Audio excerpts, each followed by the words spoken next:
Kieran Marlowe stood at his front window watching the convoy of 3 carriages roll up the dirt road toward his estate, and his heart sank straight through the floorboards into the root cellar below. The ants had arrived. Not one ant, not 2, but all 5 of them together, which meant they had coordinated this assault with military precision. Aunt Cordelia would be leading the charge, no doubt, with Aunt Beatrice providing tactical support and Aunts Margaret, Penelope, and Iris forming the flanking maneuvers. Kieran was a veteran of the border wars. He knew a pincer movement when he saw one. He was 32 years old, owned 200 acres of good farmland along the frontier, had a solid house with a sound roof, and possessed all his teeth and most of his hair. In the eyes of his father's 5 sisters, this made him matrimonial prey of the highest order. The first carriage door opened. Aunt Cordelia emerged like a general surveying a battlefield. Kieran stepped back from the window. "Running won't help," his foreman Jonas called from the doorway. "They saw the smoke from your chimney." "I know. Could hide in the barn. They'll check the barn, could ride to town. They'll follow me to town, Jonas. They'll follow me to the ends of the earth if it means marrying me off to some poor, unsuspecting woman." Kieran ran a hand through his dark hair. "I need a plan. I need something drastic." Jonas scratched his weathered jaw. "Could tell them you're already spoken for. I tried that last spring.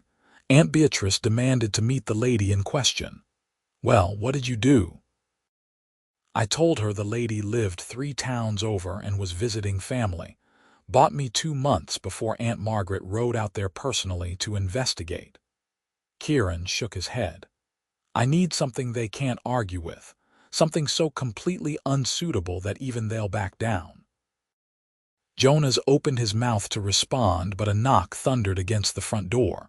"Kieran, darling boy, we know you're in there." Kieran closed his eyes. Too late. They've breached the perimeter. He opened the door to find all 5 aunts arrayed on his porch like a tribunal. Aunt Cordelia stood front and center, a tall woman with iron-gray hair and the posture of a cavalry officer. She smiled at him with terrifying warmth. "There you are. Goodness, you look thin. Are you eating properly?" "I eat fine, Aunt Cordelia. We've brought you some things." Aunt Beatrice, round and rosy-cheeked, gestured to the mountain of baskets and trunks being unloaded from the carriages. "Preserves, linens, a new quilt I stitched myself." "That's very kind, and we're staying the week," Aunt Margaret announced. She was the youngest of the 5, barely 50 and the most energetic. "We have so much to catch up on." Kieran felt the trap snap shut around him. A week. A whole week of matrimonial ambushes. "I really don't have room for nonsense. This house has 4 spare bedrooms." Aunt Penelope, stick-thin and sharp-eyed, was already peering past him into the hall. "You're rattling around in here all alone. It's not healthy for a man your age." "I'm perfectly healthy." "What you need," Aunt Iris said gently. She was the kindest of the 5, which somehow made her the most dangerous, "is a wife. A good woman to share your life with. To fill this house with love and laughter." Here it came. "I'm not interested in marrying right now." "That's what you said last year." Aunt Cordelia swept past him into the house. "And the year before that. Kieran, dear boy, time waits for no man. You're not getting any younger." The other 4 aunts flowed in after her like a well-trained infantry unit. Kieran stood in his own doorway, defeated before the first battle had even begun. Jonas gave him a sympathetic look from across the yard. No help there. The week that followed was worse than any campaign Kieran had ever endured in the service. The ants rose with the dawn and filled his house with industry. They cooked enormous meals. They mended things that didn't need mending. They reorganized his pantry and rearranged his furniture and offered constant commentary on how much better everything would be with a woman's touch. And they talked about eligible ladies. Oh, how they talked. Melissa Thornberry had lovely manners and a substantial dowry. Sarah Finch was an excellent cook. The widow Patterson was young enough to give him children and old enough to run a household efficiently. Anna Greaves was pretty. Catherine Mills was practical. Eleanor Swift had good teeth and better property. By the third day, Kieran was ready to fake his own death. By the fourth day, he had a better idea. He rode into town that afternoon on the pretext of buying supplies. The aunts tried to accompany him, of course, but he insisted he needed to discuss some delicate business matters with the grain merchant. Aunt Cordelia looked skeptical, but she let him go. Kieran didn't head for the grain merchant. He headed for the new apothecary shop on the edge of town. He'd heard about the orc woman who'd opened it. The whole district had heard. An orc, setting up shop in a human town selling herbs and remedies. Some people were scandalized, others were merely curious. Kieran had been the latter, though he'd never had cause to visit, until now. The shop was small, tidy, and smelled of dried lavender. Bundles of herbs hung from the ceiling beams. Jars of powders and tinctures lined the shelves. Behind the counter stood the orc woman herself.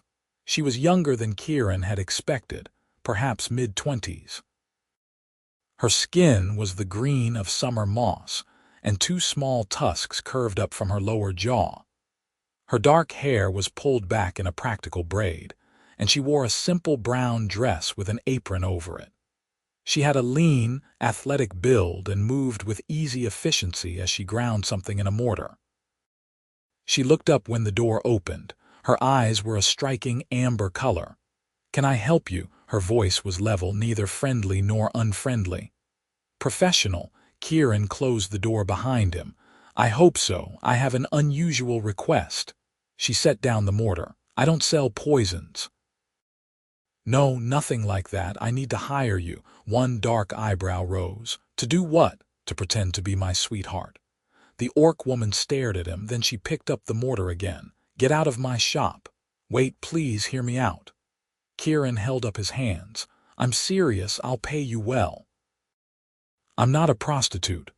"I'm not asking you to." Kieran felt heat rise in his face. "This isn't about that at all. I need you to help me scare off my aunts." She paused. "Your aunts?" "Yes, all 5 of them.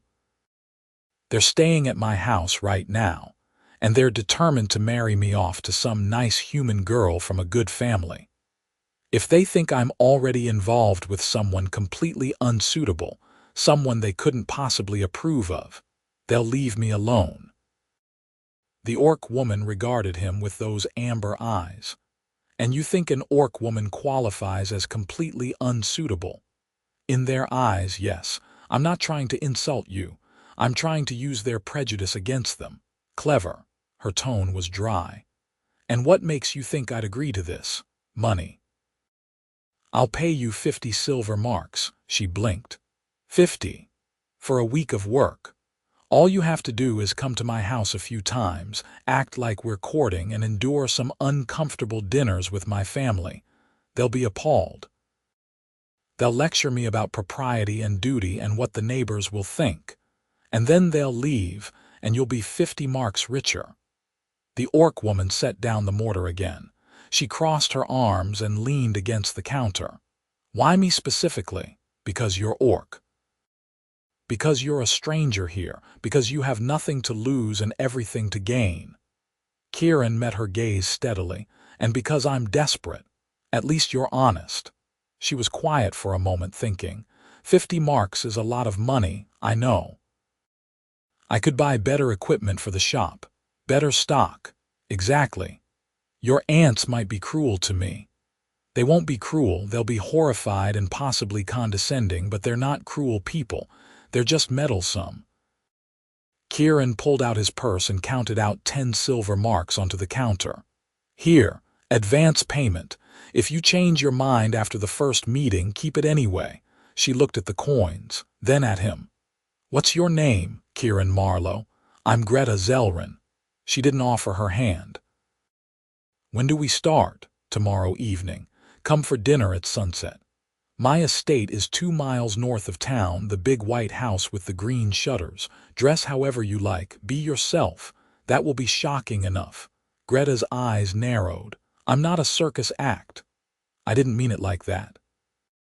I meant you don't need to pretend to be worse than you are.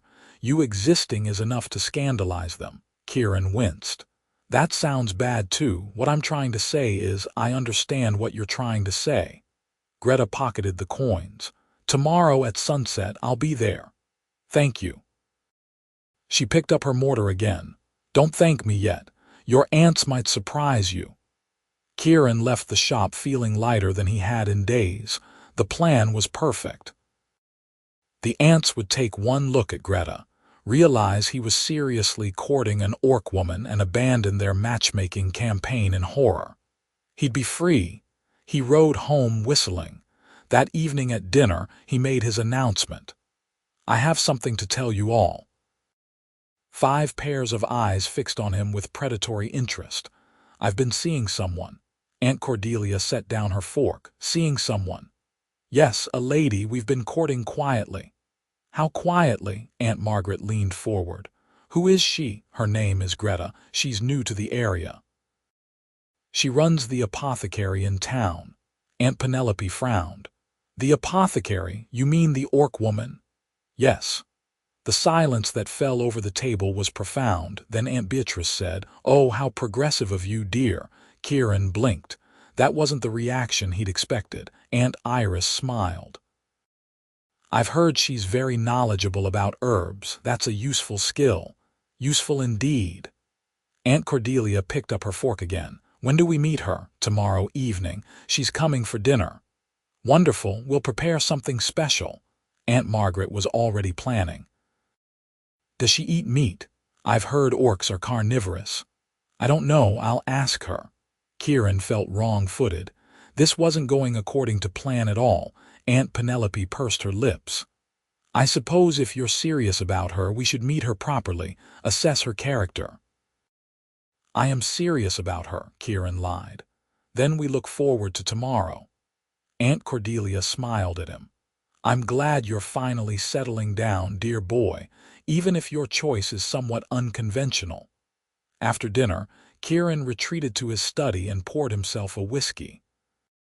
Jonas found him there an hour later, staring into the fire. How'd it go? Badly or well? I can't tell. Kieran took a drink. They didn't react the way I expected. They're being open-minded. Jonas chuckled. Your aunts are contrary creatures. You tell them you're courting someone they should disapprove of. They'll approve just to spite your expectations. That's ridiculous. That's family. Jonas headed for the door. Good luck tomorrow. Kieran was going to need it. Greta arrived exactly at sunset the next evening.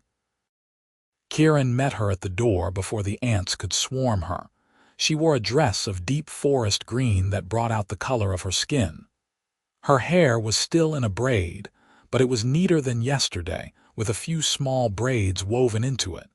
She looked nervous. They're all waiting in the dining room, Kieran said quietly.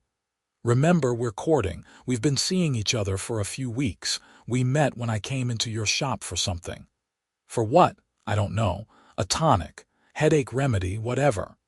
You don't seem like you get headaches. I had a persistent headache that week. 5 of them actually, all talking at once. Kieran offered his arm.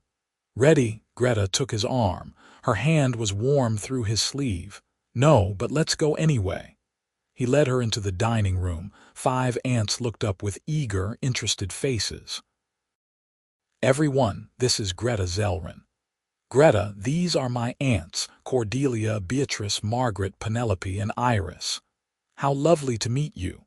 Aunt Iris rose and came around the table. She took Greta's hands in hers. Welcome to our family gathering, dear. Greta looked startled by the warm greeting. Thank you. Aunt Cordelia gestured to an empty chair. Please sit. We've prepared roast chicken and vegetables. I hope that's acceptable. It's wonderful, thank you. Greta sat and Kieran took the chair beside her. The dinner that followed was the most surreal experience of Kieran's life. The ants peppered Greta with questions, but they were genuinely curious questions, not hostile ones. They asked about her training as an herbalist, about where she'd lived before, about her family. Greta answered carefully at first, then with growing confidence. "My mother was an herbalist too," she said. "She taught me everything she knew. When she passed, I decided to leave the settlement where I grew up and try making a life somewhere new." "That must have been difficult," Aunt Beatrice said sympathetically. "Leaving everything you knew, it was. But I wanted to see if I could do it on my own, prove to myself that I could. That takes courage." Aunt Margaret refilled Greta's wine glass. "And how did you meet our Kieran?" Greta glanced at Kieran. "He came into my shop a few weeks ago. He was looking for something to help him sleep." Kieran picked up the lie smoothly. "I'd been having trouble. Bad dreams from my time in the service. Greta made me a tea blend that actually worked. And we got to talking," Greta continued. "He was kind. He didn't treat me like I was frightening or strange. He just treated me like a person." That part, Kieran realized, was probably true. He had been kind. He generally tried to be. "And then he came back to the shop," Greta said, a slight smile on her lips. "Several times, always with some new ailment that needed treating." The ants laughed. "That sounds like Kieran," Aunt Penelope said. "He was always a creative boy." The evening wore on. The ants told embarrassing stories about Kieran's childhood. Greta laughed at all the right moments. She had a low, pleasant laugh that made Kieran want to hear it again. When the meal ended, Aunt Cordelia stood. "Greta, would you help me clear the dishes? I'd love to speak with you privately." Kieran tensed. This was it, the interrogation, but Greta rose calmly. "Of course." The two women carried plates into the kitchen. Kieran tried to eavesdrop, but Aunt Margaret distracted him with questions about his spring planting plans. By the time he extricated himself, 20 minutes had passed. He found Greta and Aunt Cordelia in the kitchen, laughing together over something. "Everything all right, perfect," Aunt Cordelia said. "Greta was just telling me about the time she accidentally made a batch of medicinal tea so strong it put an entire household to sleep for 16 hours. It was supposed to be a mild sedative," Greta said, still grinning. "I miscalculated the proportions. I've never made that mistake again." Aunt Cordelia patted her arm. "Well, we all learn. You're a delightful young woman, Greta. I'm so pleased Kieran found you." After Greta left that night, Kieran walked her out to where she'd tied her horse. "That went well," she said. "Too well." Kieran frowned. "They're supposed to be horrified. Maybe they're more tolerant than you thought." "They're not tolerant, they're stubborn. Jonas was right. I told them they'd disapprove, so they're approving out of spite." He helped her into the saddle. "We need to be more obvious, more affectionate. Really drive home how unsuitable this whole situation is." Greta looked down at him. "How affectionate," hand-holding, terms of endearment, maybe I kiss your cheek in front of them. That's quite theatrical. I'm paying you 50 marks for a week of work. I think some theatricality is included in the price." Greta's expression was unreadable in the moonlight. "Fine, but nothing I'm not comfortable with. Of course, I'm not asking you to compromise yourself, just to help me put on a convincing show. I'll see you tomorrow then." She urged her horse forward. "Good night, Kieran." "Good night, Greta." He watched her ride away into the darkness, a strange feeling settling in his chest. The evening had gone differently than he'd expected. Greta had been charming. The ants had been charmed. And Kieran had found himself enjoying the pretense more than he'd anticipated, which was dangerous, he reminded himself. This was all fake. A business arrangement. He couldn't lose sight of that. Over the next few days, Greta came to the estate every evening. Kieran made a show of helping her down from her horse, of taking her arm, of sitting close to her at dinner. The ants watched with approving smiles. Greta played her part well. She called him dear and darling in front of the ants. She let him take her hand during after-dinner conversation. She even laughed at his jokes. On the third evening, Kieran walked her out to the garden after dinner. The ants watched from the parlor windows. "They're still watching us," Greta murmured. "I know. We should give them something to see." Kieran reached up and tucked a loose strand of hair behind her ear. It was a tender gesture, the kind a man in love might make. Greta's breath caught slightly. "You're a good actor." "So are you." He let his hand linger a moment longer than necessary. "The way you look at me during dinner. Like I'm the only person in the room. It's very convincing. That's the job." Her voice was quiet, making it believable. They stood close together in the twilight, pretending to be in love, and Kieran found himself wondering what it would be like if it were real. Then Greta stepped back. "I should go. Early morning tomorrow." "Of course." He walked her to her horse. This time when he helped her mount, his hand stayed on her waist a moment longer than needed. She looked down at him with those amber eyes, and something passed between them that had nothing to do with theatrics. Then she rode away, and Kieran returned to the house feeling unsettled. Aunt Iris met him in the hall. "She's lovely, Kieran, truly." "Thank you. You care for her very much, don't you?" He almost said no, almost admitted the whole thing was a ruse. But the look on Aunt Iris's face stopped him. She was genuinely happy for him. "Yes," he said instead, "I do." And the moment he said it, he realized it might actually be true. The fourth evening, a storm rolled in. Greta arrived soaked through, her horse nervous and skittish. Kieran met her in the yard and insisted on stabling the horse himself, while she went inside to dry off.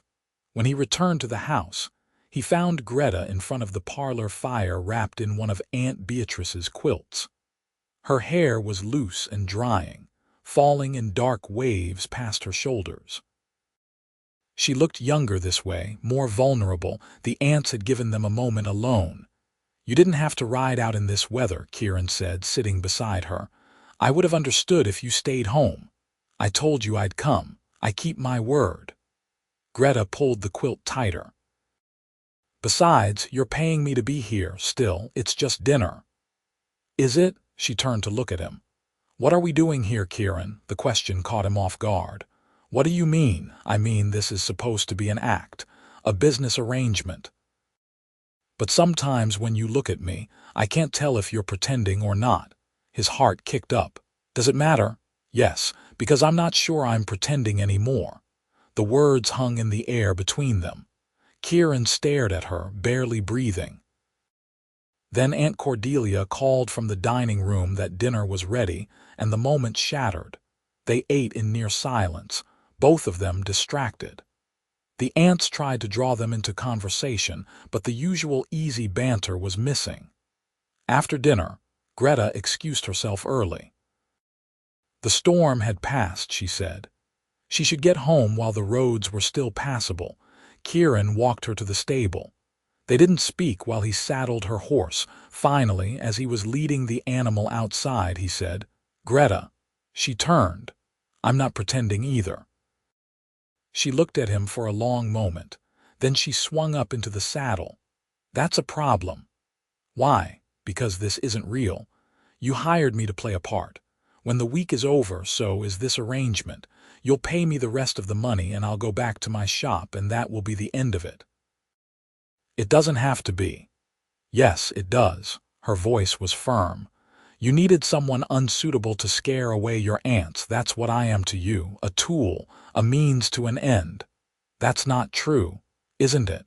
Would you have ever spoken to me if you hadn't needed something from me? Would you have ever considered courting an orc woman if it weren't for your matchmaking aunts?" She gathered her reins. "I'm a convenience, Kieran.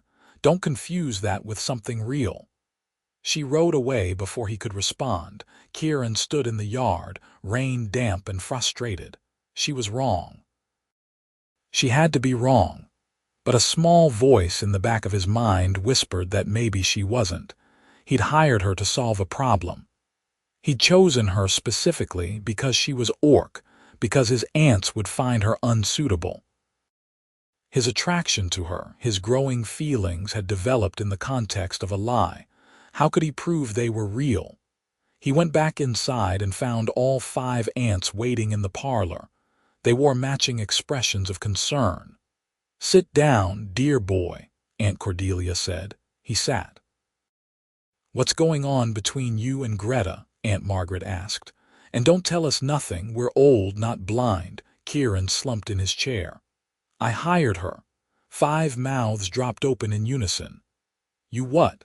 Aunt Penelope said. "I hired her to pretend to court me, to scare you all off." He ran his hands over his face. "I thought if you believed I was seriously involved with someone you'd find completely unsuitable, you'd leave me alone about marriage."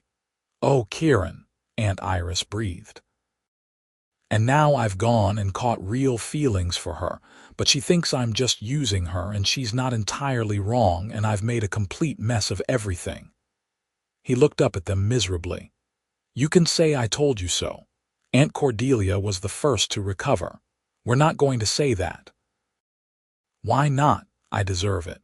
Because, you ridiculous boy, you've clearly fallen in love, and love makes fools of us all."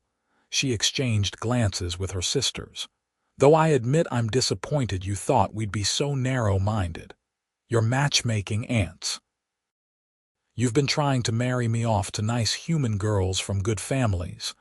We've been trying to get you to open your heart to someone," Aunt Beatrice corrected.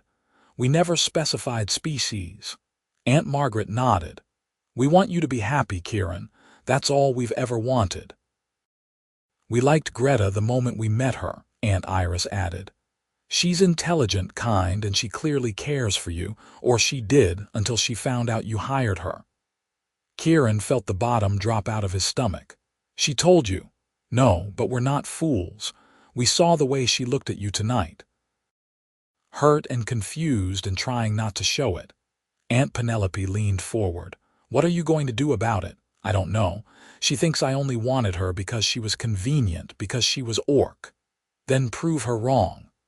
Aunt Cordelia stood. "Court her properly, honestly.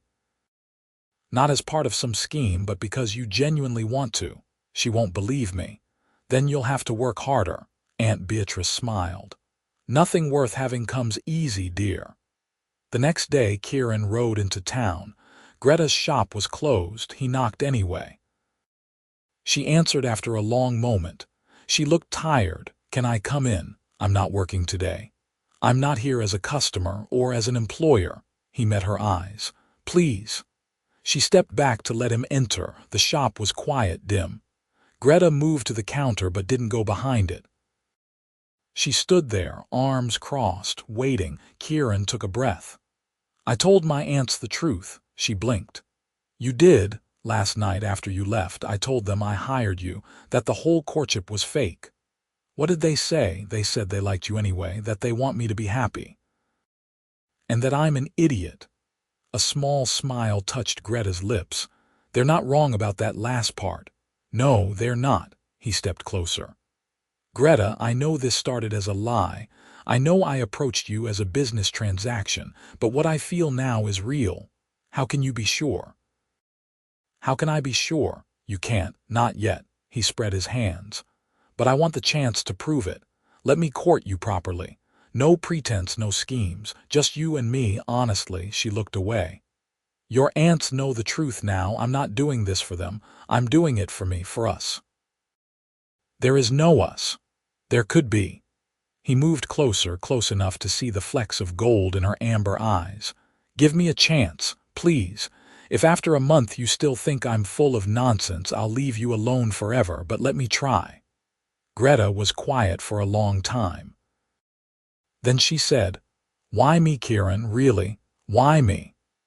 "Because you're sharp and funny and you don't suffer fools. Because you took a risk coming here to start a new life, and that takes courage. Because when you laugh, I want to make you laugh again. Because when you look at me, I feel seen in a way I never have before." He reached out tentatively and took her hand. "Because somewhere between the first dinner and last night, I fell in love with you, and it has nothing to do with my aunts and everything to do with you." Tears shimmered in her eyes. "I'm scared. So am I. I don't want to be hurt. I don't want to hurt you. I'll spend every day proving I won't if you'll let me." She looked down at their joined hands, her thumb traced over his knuckles, a gentle, unconscious gesture. 1 month. 1 month, he agreed. Real courtship. You come to town to see me. You meet me in public where people can see. You show the whole district that you're courting an orc woman, not just play acting in private. Yes. And if at the end of the month I tell you to leave, you leave. No arguments, no trying to change my mind. I swear it. She looked up at him. Then we have a deal, again. But this time it's a different kind of deal. Kieran smiled. The best kind. He lifted her hand and kissed her knuckles, a courtly gesture that made her blush green dark across her cheeks. "When can I see you?" he asked. "Tomorrow. There's a market day. You could meet me there." "I'll be there." She walked him to the door. As he was leaving, she caught his sleeve.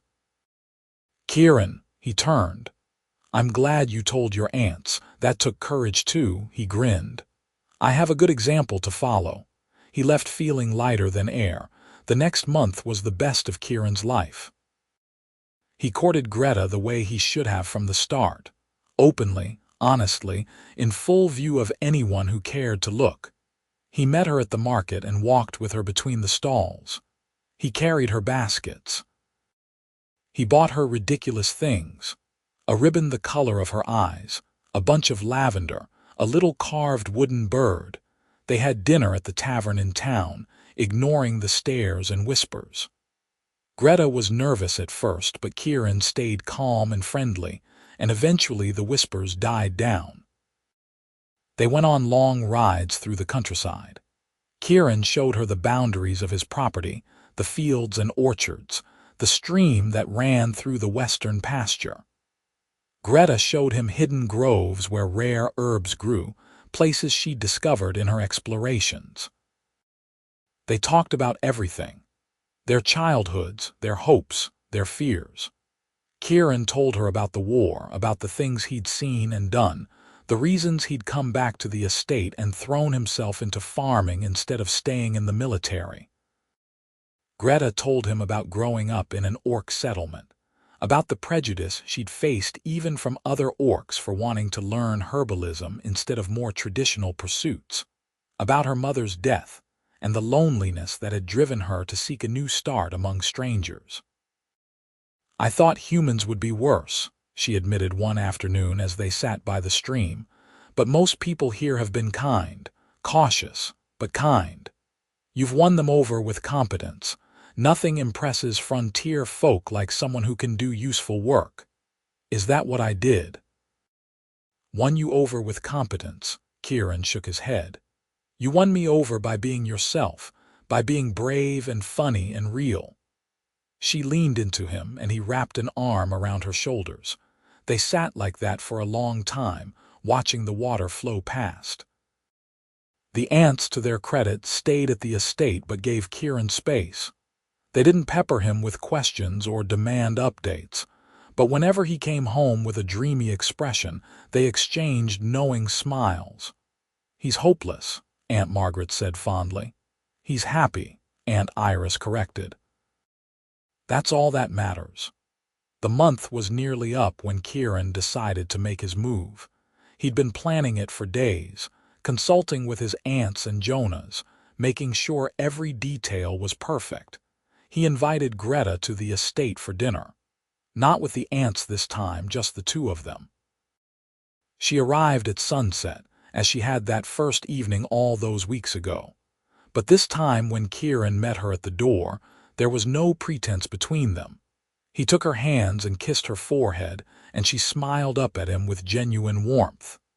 "The aunts aren't joining us. They're having dinner in town. I wanted you to myself tonight." He led her to the dining room where he'd set the table with candles and the good china. He'd cooked the meal himself, with Aunt Beatrice's grudging assistance, and it was actually edible. They ate and talked and laughed. Greta told him about a customer who'd come in that morning convinced he was cursed and needed a counter hex. I sold him chamomile tea and told him to get more sleep. He left happy. After dinner, Kieran took her outside to the garden. The evening was warm, the sky full of stars. "The month is almost up," he said quietly. "I know." "What's your decision?" Greta turned to face him. In the starlight, her green skin seemed to glow. "I want to keep seeing you if you'll have me." Relief and joy flooded through him. "If I'll have you." "Greta, I've been half afraid you'd tell me to disappear. I considered it, just to see if you'd actually leave." She smiled. "But I don't want you to leave, I want you to stay. I want us to keep going." Kieran cupped her face in his hands. "Can I kiss you? Properly this time?" "Not for show, just because I want to, please." He kissed her softly at first, then deeper when she responded. Her arms came up around his neck. She tasted of the wine they'd had with dinner and something sweeter, something uniquely her. When they finally broke apart, they were both breathing hard. "I love you," Kieran said. "I need you to know that. I'm in love with you, Greta Zellrin, and it has nothing to do with convenience or schemes or trying to prove anything to anyone. I just love you." Tears spilled down her cheeks.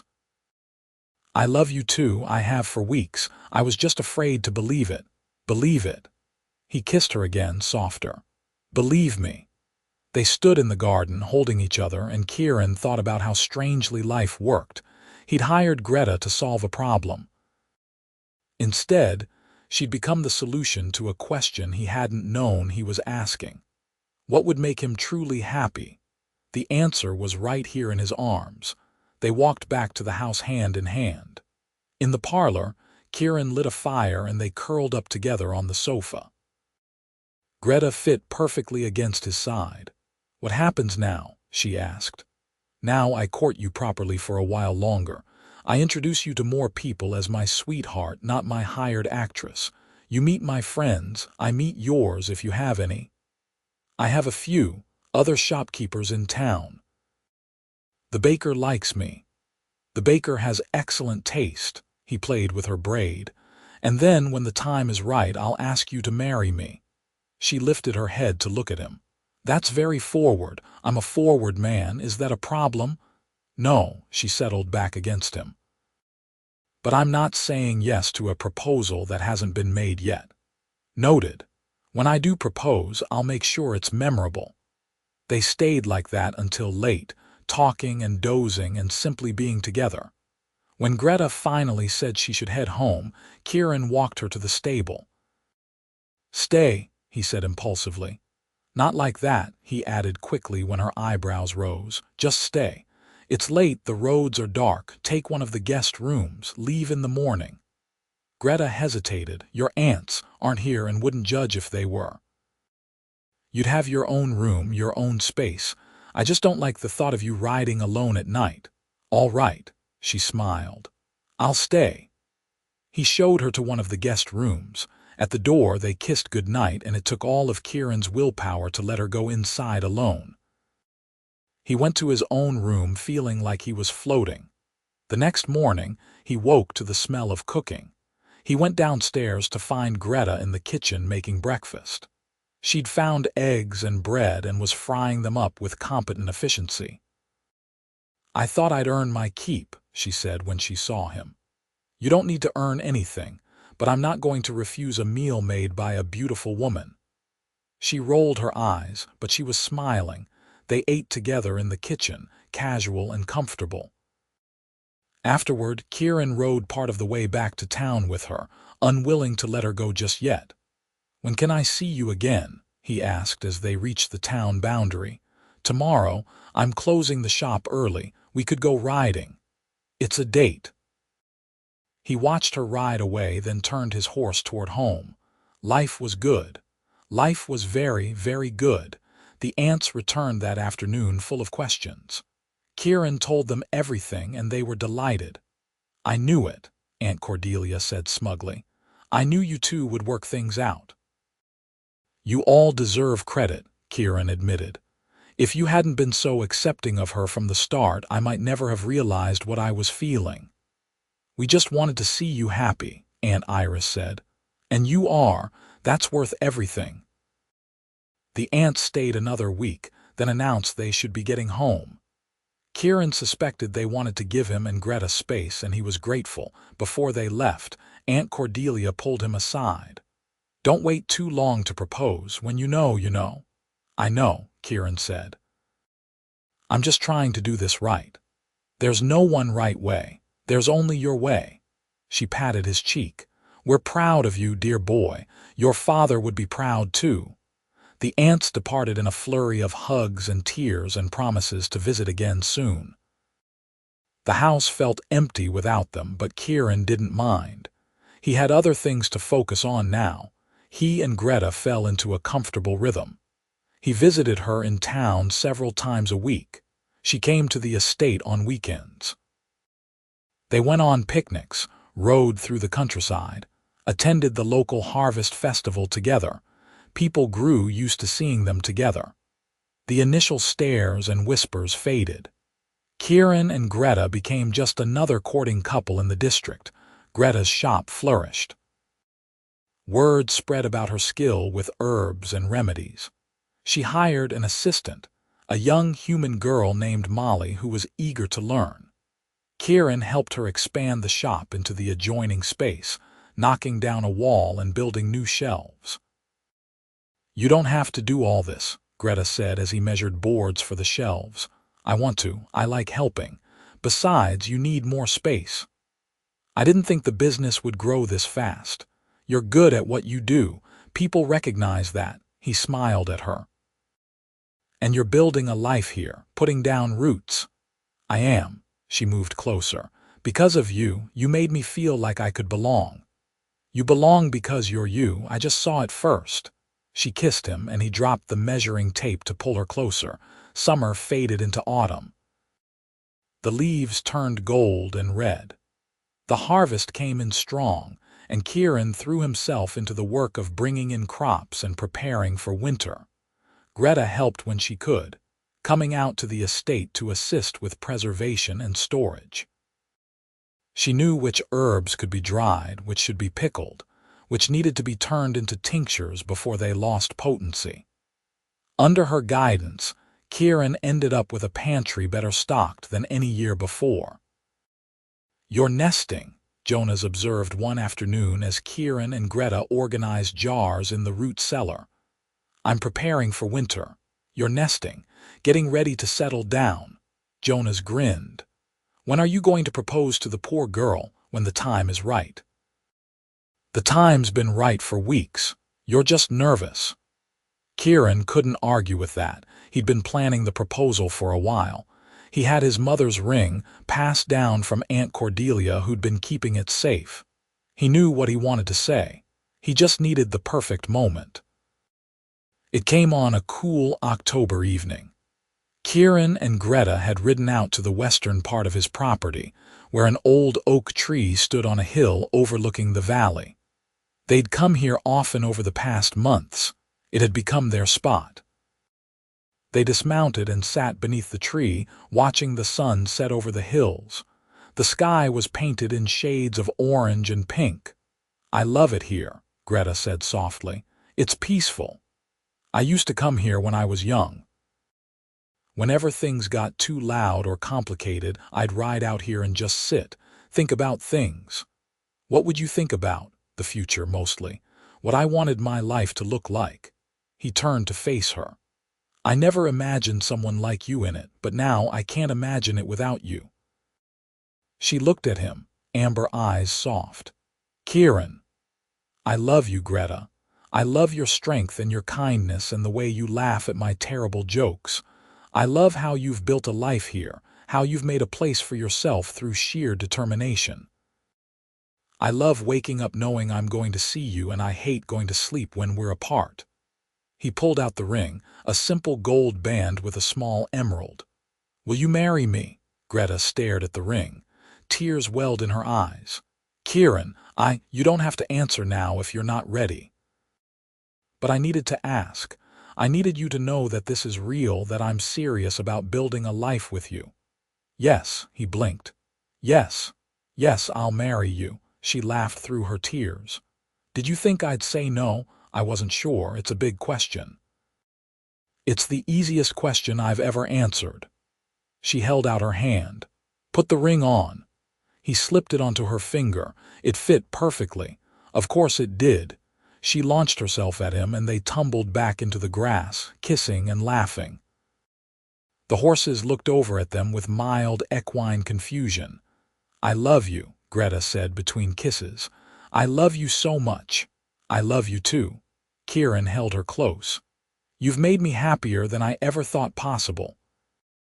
They lay in the grass as the stars came out, wrapped in each other's arms, planning their future. They decided on a spring wedding. That gave them time to plan, to notify family and friends, to make all the necessary arrangements. The aunts, when informed, went into raptures of delight. They descended on the estate within a week, bringing fabric and flowers and 1,000 opinions about how the wedding should be conducted. "Small ceremony," Kieran insisted. "Just family and close friends." "Nonsense. Everyone in the district will want to attend," Aunt Margaret said. "Then everyone will be disappointed. This is our wedding and we're keeping it intimate." Greta backed him up. "We don't need a spectacle, just people we care about." The aunts grumbled but ultimately agreed. Plans were made, invitations sent. Greta's assistant Molly would stand up with her. Jonah's would stand with Kieran. The ceremony would be held under the old oak tree on the hill, and the celebration would follow at the estate. Winter passed in a blur of preparation. Kieran and Greta spent as much time together as possible. They talked about everything: where they'd live, the estate with Greta keeping the shop in town, whether they wanted children, yes, someday, what their life would look like, busy, happy, full of love. Greta closed her shop for the week before the wedding. She stayed at the estate, and though they maintained separate rooms, they spent every possible moment together. "Nervous?" she asked the night before the ceremony. "No, not even a little. I'm just ready to be married to you." "Tomorrow," he promised. "Tomorrow you'll be my wife." I like the sound of that. The wedding day dawned clear and bright. Spring had come early, and the valley was covered in wildflowers. Friends and family gathered on the hill beneath the oak tree. Kieran stood at the front with Jonah's at his side, watching the path. His heart hammered in his chest. Then Greta appeared, and his breath caught. She wore a dress of soft blue, embroidered with flowers. Her hair was loose, flowing over her shoulders. She'd woven small white blossoms into the dark strands. She was the most beautiful thing he'd ever seen. She walked up the hill alone. She'd insisted on that. "I'm not property to be given away," she'd said. "I'm choosing this myself." She reached him and took his hands. Her smile was radiant. The ceremony was simple. They spoke their vows in front of everyone. Promises to love, to honor, to stand beside each other through whatever came. They exchanged rings. The officiant pronounced them married. Kieran kissed his wife, and the small crowd cheered. The celebration that followed was joyous. There was food and music and dancing. The aunts cried happy tears. Jonah's got drunk and gave a rambling speech about how he'd known from the start that Kieran was smitten. Greta's few orc friends from a neighboring settlement attended, and they blended seamlessly with the human guests. As the sun set, Kieran and Greta slipped away from the party. They walked to their spot under the oak tree and stood looking out over the valley, now lit by the fading light. "Happy?" Kieran asked, deliriously. Greta leaned into him. "This is everything I never knew I wanted. Same. I thought my life was fine before, comfortable, but it was just existing. This is living. We're going to have a good life together. The best." They stayed there until the stars came out, just the two of them, beginning their new life together. The party eventually wound down. Guests departed with well wishes and laughter. The ants stayed to help clean up over Kieran and Greta's protests. "Let us do this," Aunt Cordelia insisted. "You two go rest. You've had a long day." Kieran and Greta retreated to their room now no longer separate spaces. It felt right. They lay in bed talking late into the night as they'd done so many times before. But this time was different. This time they were husband and wife. "Thank you," Greta said quietly. "For what?" "For seeing me. For not giving up when I pushed you away. For loving me enough to do this right. Thank you for giving me a second chance. For trusting me when you had every reason not to." He kissed her forehead. "I promise I'm going to spend the rest of my life proving you made the right choice." "I know I did. I've known for a while." They fell asleep in each other's arms, content and complete. The ants left the next morning after tearful goodbyes and promises to visit often. Kieran and Greta were finally, truly alone. Life settled into a happy routine. Greta continued running her shop 3 days a week, with Molly handling the other days. The rest of the time she spent at the estate, working alongside Kieran.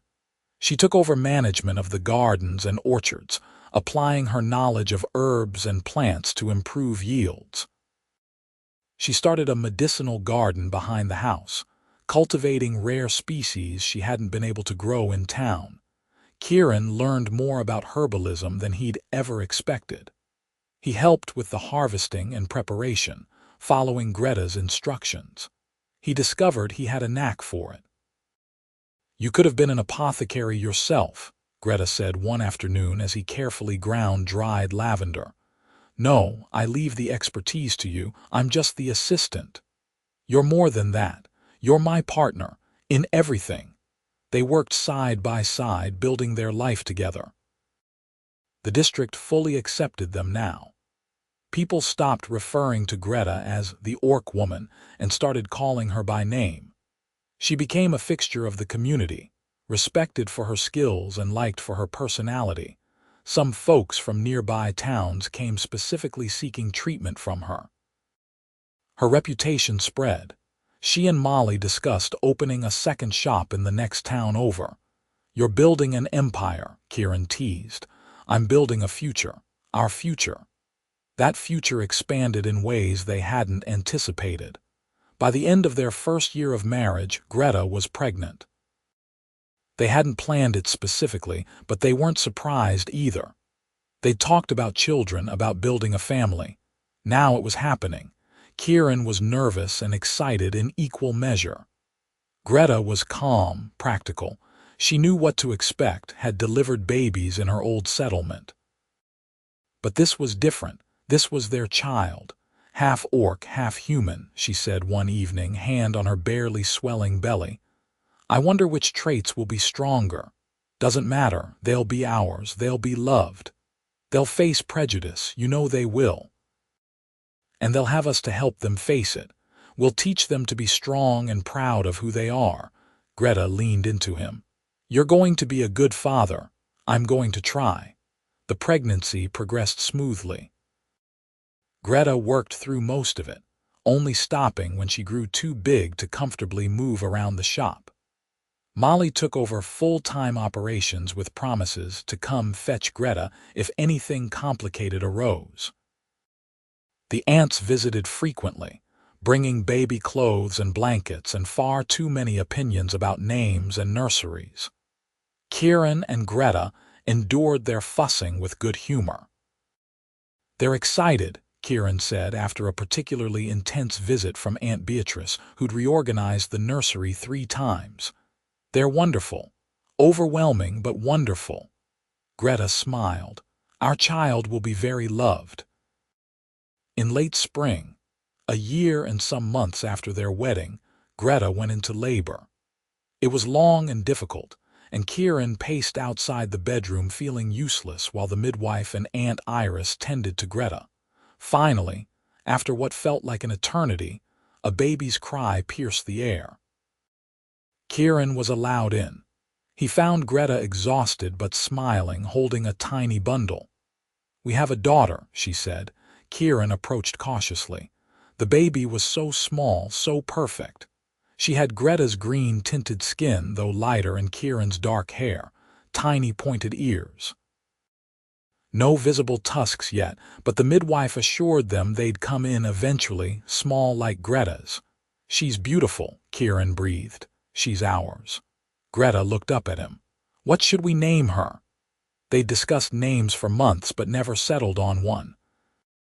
Now, looking at his daughter, Kieran knew. "Fenna," he said. "After my mother." "Fenna," Greta repeated. "It's perfect." Kieran held his daughter for the first time, and something in his heart shifted and settled. This was his family now, this was his purpose. The ants descended within days, cooing over the baby and spoiling her rotten. Fenna was passed from ant to ant, showered with gifts and affection. "She has your eyes," Aunt Margaret told Greta. "And Kieran's nose," Aunt Penelope added. "She's perfect," Aunt Cordelia declared. Absolutely perfect. Life with a baby was chaotic and exhausting and wonderful. Kieran and Greta took turns with night feedings and diaper changes. They marveled at every tiny milestone. The first smile, the first laugh, the first time Fenna grabbed Kieran's finger and held on tight. Greta gradually returned to work, bringing Fenna with her to the shop. The baby was a draw for customers, who came in to peek at the newest member of the community. Any lingering prejudice seemed to melt away in the face of an adorable baby. People who'd been uncertain about the mixed marriage now smiled and cooed and brought small gifts. "She's winning hearts," Jonas observed, "just like her mother did." "Just like both her parents did," Kieran corrected. Fenna grew quickly, hitting milestones early. She was curious and active, always wanting to explore. By the time she was walking, she was getting into everything. Kieran and Greta had their hands full, but they loved every minute. "We should have another," Greta said one evening as they watched Fenna sleep. "You want more chaos." "I want a big family, siblings for Fenna. A house full of life and love," Kieran smiled. "Then we'll have more, as many as you want. Let's start with one more and see how we feel." They laughed and kissed, and life continued its forward march. 2 years later, they had a son. They named him Quinn, and he was as different from Fenna as night from day. Where she was bold and energetic, he was calm and thoughtful. He had Kieran's build and Greta's coloring, with small tusks that emerged early. Fenna adored her little brother. She appointed herself his protector and guide, showing him everything and explaining the world in her toddler wisdom. Kieran watched his children play and felt overwhelmed with gratitude. This life, this family, was more than he'd ever dreamed of. "Remember when you hired me to scare off your ants?" Greta said one evening as they sat on the porch watching the sunset. "I remember thinking I was so clever, that I'd found the perfect solution to my problem. Instead, you found me. Best mistake I ever made." He took her hand. "Though it wasn't really a mistake, was it? It was fate, or luck, or whatever you want to call it. I call it love. Love has a way of finding us when we least expect it. And sometimes when we're actively trying to avoid it," she laughed. "True." They sat in comfortable silence, hands linked, watching their children play in the yard. Life wasn't always easy. There were hard days and setbacks and struggles. But there was also joy and laughter and love in abundance. The aunts visited regularly, spoiling the grandchildren and offering unsolicited advice. Kieran and Greta endured it with patience and humor, knowing it came from a place of love. Greta's shop continued to thrive. She trained several apprentices over the years, passing on her knowledge. She became a respected elder in the community, sought out for wisdom as well as remedies. Kieran's farm prospered. He and Greta worked it together, with Jonas still serving as foreman. They experimented with new crops and techniques, always learning and growing. Their children grew up strong and healthy, navigating the complexities of being half orc in a mostly human community. There were challenges, But Fenna and Quinn had their parents' strength and resilience. They learned to stand proud in who they were. As the years passed, Kieran sometimes thought back to that desperate day when he'd walked into Greta's shop with a wild scheme. He'd thought he was hiring help to solve a problem. Instead, he'd found his future. "You ever regret it?" He asked Greta one night as they lay in bed, years into their marriage. "Regret what?" "Taking the job, agreeing to help me." "Never. That 50 marks was the best investment I ever made." "I still owe you the other 40, you know. I only paid you 10 upfront," she laughed. "Keep your money." "You've paid me back in other ways." "Have I?" "Every single day." She turned to face him. "You gave me a home, a family, a life I never imagined I could have. That's worth more than all the silver in the world. You gave me the same thing. You taught me what love really means." They kissed, soft and sweet, the kiss of people who'd built a life together and knew they'd continue building it for years to come. Outside, the moon rose over the valley. Inside, their children slept soundly. And Kieran and Greta held each other close, grateful for the unexpected path that had brought them together. The plan had worked too well. Kieran had meant to scare off his matchmaking ants and preserve his bachelor freedom. Instead, he'd found the love of his life, built a family, and discovered that freedom meant nothing compared to belonging to someone who belonged to you in return. It was the best failure he'd ever experienced, and he wouldn't change a single thing. Years continued to unfold in their steady rhythm. Fenna grew into a confident young woman, inheriting her mother's gift with herbs and her father's easy charm.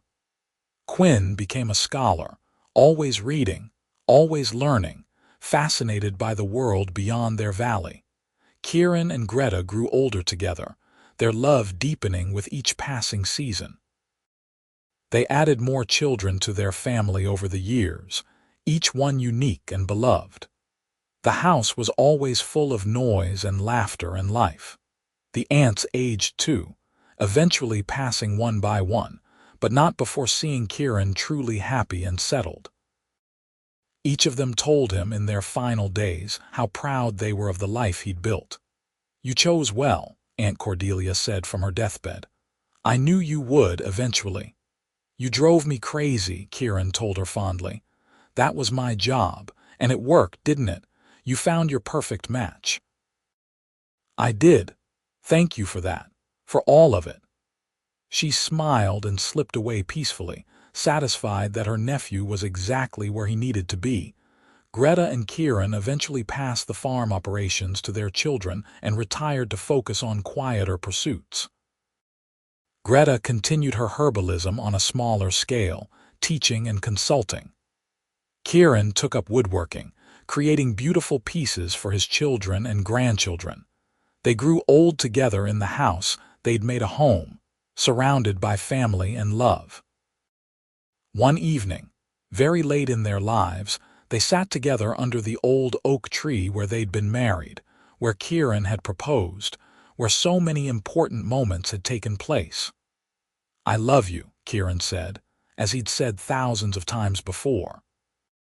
"I love you too," Greta replied, as she always did. They sat in comfortable silence, watching the sun set over the valley they'd made their own. "It's been a good life," Greta said softly. "The best life," Kieran agreed, and it had been. From the moment he'd walked into her shop with his desperate scheme to the present day, every moment had been a gift. Every challenge had been worth it. Every joy had been magnified by sharing it with her. They'd built something real and lasting. A family, a legacy, a love that would outlive them both. As the stars emerged overhead, Kieran took Greta's hand.